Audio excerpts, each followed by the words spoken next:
খুৰাৰ বিপণী মুকলি কৰাক লৈ ভয়ংকৰ প্ৰতিবাদ সাব্যস্ত কৰিছে বিভিন্ন দল সংগঠনে। উত্তপ্ত হৈ পৰিছে পৰিস্থিতি। খুৰাৰ বিপণী বন্ধ কৰাৰ দাবীত উত্তাল প্ৰতিবাদ বিভিন্ন দল সংগঠনৰ। লৈ আহিছো সবিশেষ খবৰ। চাপৰত পুনৰ উত্তাল প্ৰতিবাদ। চাপৰত প্ৰতিবাদ সাব্যস্ত কৰা হৈছে খুৰাৰ বিপণীক মুকলি কৰাক লৈ। এতিয়া চাপৰত উত্তপ্ত পৰিস্থিতিৰ সৃষ্টি হৈছে। বিপণীখন মুকলি কৰাৰ বিৰোধিতা কৰিছে বিভিন্ন দল সংগঠনে। বিভিন্ন দল সংগঠন আৰু স্থানীয় ৰাইজে তীব্ৰ প্ৰতিবাদ সাব্যস্ত কৰিছে খুৰাৰ বিপণী বন্ধ কৰাৰ দাবীত। খুৰাৰ বিপণীখন বন্ধ কৰাৰ দাবীত তীব্ৰ প্ৰতিবাদ সাব্যস্ত কৰা হৈছে। চাপৰত পুনৰ উত্তাল প্ৰতিবাদ। খুৰাৰ বিপণী মুকলি কৰাক লৈ এইবাৰ চাপৰত উত্তপ্ত পৰিস্থিতিৰ সৃষ্টি হৈছে। ধুবুৰী জিলাৰ চাপৰ চহৰৰ মাজমজিয়াত বিলাতী খুৰাৰ বিপণী মুকলি কৰাক লৈ পুনৰ উত্তপ্ত পৰিস্থিতিৰ সৃষ্টি হৈছে।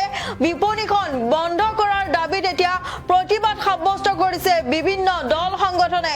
স্থানীয় ৰাইজে প্ৰতিবাদ সাব্যস্ত কৰিছে। উত্তাল হৈ পৰিছে পৰিৱেশ। খুৰাৰ বিপণী মুকলি কৰাক লৈ চাপৰত উত্তপ্ত পৰিস্থিতিৰ সৃষ্টি হৈছে। বিপণীখন মুকলি কৰাৰ বিৰোধিতা কৰি বিভিন্ন দল সংগঠন আৰু স্থানীয় ৰাইজে তীব্ৰ প্ৰতিবাদ সাব্যস্ত কৰিছে। জানিব পৰা মতে প্ৰতিবাদকাৰীসকলে অভিযোগ কৰে যে জনবসতিপূৰ্ণ এলেকাত এনে খুৰাৰ বিপণী স্থাপন কৰাটো সমাজৰ বাবে ক্ষতিকাৰক আৰু সেয়েহে খুৰাৰ বিপণীখন বন্ধ কৰাৰ দাবীত এতিয়া এনেদৰে ওলাই আহিছে বিভিন্ন দল সংগঠন আৰু স্থানীয় ৰাইজ। প্ৰতিবাদস্থলীত বিভিন্ন দল সংগঠনৰ নেতা কৰ্মী আৰু স্থানীয় ৰাইজৰ উপস্থিতিত থাকি চৰকাৰ বিৰোধী শ্লোগানেৰে পৰিৱেশ উত্তাল কৰি তুলিছে।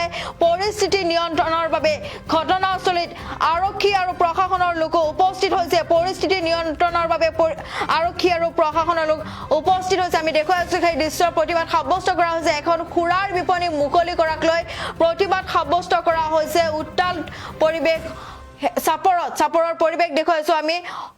বিপণীখন স্থায়ীভাৱে বন্ধ কৰাৰ দাবী উত্থাপন কৰি চৰকাৰ আৰু প্ৰশাসনৰ ওচৰত দাবী জনাইছে। প্ৰতিবাদ সাব্যস্ত কৰিছে বিভিন্ন দল সংগঠন আৰু স্থানীয় ৰাইজে।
মই জনাব বিচাৰিছোঁ যে আমাৰ আজি চাপৰৰ ৰাইজে যেনেকৈ একগোট হৈ আমি সমূহ দল সংগঠনে যি বন্ধ ঘোষণা কৰিছিলোঁ, সেই বন্ধ ঘোষণাত যে সঁহাৰি জনাইছে, প্ৰত্যেকজন ৰাইজে যে আমাৰ লগত আছে তাৰ কাৰণে আমি নথৈ আনন্দিত। আমি প্ৰত্যেককে ধন্যবাদ জ্ঞাপন কৰিছোঁ আৰু ভৱিষ্যতো যাতে অনাগত কালতো আমাৰ লগত এনেকৈ থাকে তাৰ কাৰণে আমি আহ্বান জনাইছোঁ। আৰু কথা হ'ল যে এটা মদৰ দোকান খুলিছে। এই মদৰ দোকানটো কাৰ কাৰণে ভাল? সমূহ ৰাইজৰ কাৰণে বেয়া, পৰিৱেশৰ কাৰণে বেয়া, উঠি অহা প্ৰজন্মৰ কাৰণে বেয়া। গতিকে ৰাইজে যাতে ভৱিষ্যতে হাত সাৱটি বহি নাথাকে, যেনেকৈ হওক যি পৰিস্থিতি হওক যাতে আমি এই মদৰ দোকানখন বন্ধ কৰিব পাৰোঁ তাৰ চেষ্টা আমি চলাই যাম। আৰু প্ৰয়োজন হ'লে ইয়াতকৈ আৰু তীব্ৰতৰ আন্দোলন, আমি গণতান্ত্ৰিক আন্দোলন গঢ়ি তুলিম। মুঠৰ ওপৰত কথা এইটোৱে যে আমি কোনো পধ্যে আমি খুৰা মাফিয়াক আমাৰ চাপৰত স্থান নিদিম। কাৰণ জননেতা শৰৎচন্দ্ৰ সিংহই যি কথাষাৰ কৈ গৈছিল সেই কথাষাৰৰ মান মৰ্যাদা ৰক্ষা কৰাৰ কাৰণে আমি যতপূৰ্ণ চেষ্টা কৰিম। আৰু ভৱিষ্যতে এনেকুৱা ধৰণৰ যাতে আৰু কোনেও আগবাঢ়ি যাব নোৱাৰে, কোনেও যাতে সাহস কৰিব নোৱাৰে, সেই কাৰণে আমি যেনেকৈ হওক যি পৰিস্থিতি হওক যাব লাগে আমি যাম। যি কেনেকুৱা প্ৰকাৰে হওক এই মদৰ দোকান আমি বন্ধ কৰিহে এৰিম। এয়া আমি ৰাইজৰ আগত আমাৰ দল সংগঠনৰ তৰফৰ পৰা একত্ৰিত হৈ আমি কথা দিছোঁ। আজি কিহৰ বাবে বন্ধ চাপৰ? হয়, যোৱাকালি চাপৰৰ বিভিন্ন সংগঠনে মিলি পেলাই এখন সভা আহ্বান কৰিছিলোঁ। সেই সভাৰ সিদ্ধান্ত মৰ্মে আমি আজি চাপৰ বজাৰ বন্ধ ঘোষণা কৰিছিলোঁ। আমাৰ চাপৰত যি মদৰ দোকান খোলালৈ এই বন্ধ দিয়া হৈছিল। এই বন্ধত আজি চাবলৈ পাইছে আপোনালোকে চাপৰৰ সমূহ ৰাইজে আমাক যি সঁহাৰি জনাইছে তাৰ বাবে আমি চাপৰবাসী ৰাইজক ধন্যবাদ জ্ঞাপন কৰিছোঁ। আৰু আগন্তুক দিনতো চাপৰবাসী ৰাইজে আমাক এইভাৱে সহযোগিতা কৰিব বুলি আমি আশা ৰাখিছোঁ। আপোনাৰ কোনে এই মদৰ দোকান খুলিব?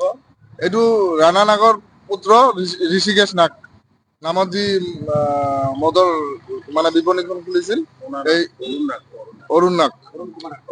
তেখেতে কাৰ আশীৰ্বাদত এই মানে মদৰ দোকান খুলিবলৈ মানে বাৰে বাৰে এই চেষ্টা কৰি আছে? হয়, আমাৰ চাপৰৰ যিমান ৰাইজ আছে সকলো ৰাইজৰ এগেইনষ্টত গৈ পেলাই চাপৰবাসী ৰাইজে বাৰম্বাৰ কৈ আহিছে যে চাপৰ অঞ্চলত আমি মদৰ দোকান হ'বলৈ নিদিওঁ।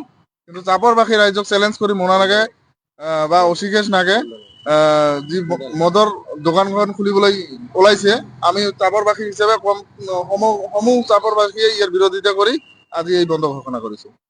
হয়, এইখিনিতে মই জনাব বিচাৰিছোঁ যে আমাৰ আজি চাপৰৰ ৰাইজে যেনেকৈ একগোট হৈ আমি সমূহ দল সংগঠনে যি বন্ধ ঘোষণা কৰিছিলোঁ, সেই বন্ধ ঘোষণাত যে সঁহাৰি জনাইছে প্ৰত্যেকজন ৰাইজে যে আমাৰ লগত আছে তাৰ কাৰণে আমি নথৈ আনন্দিত।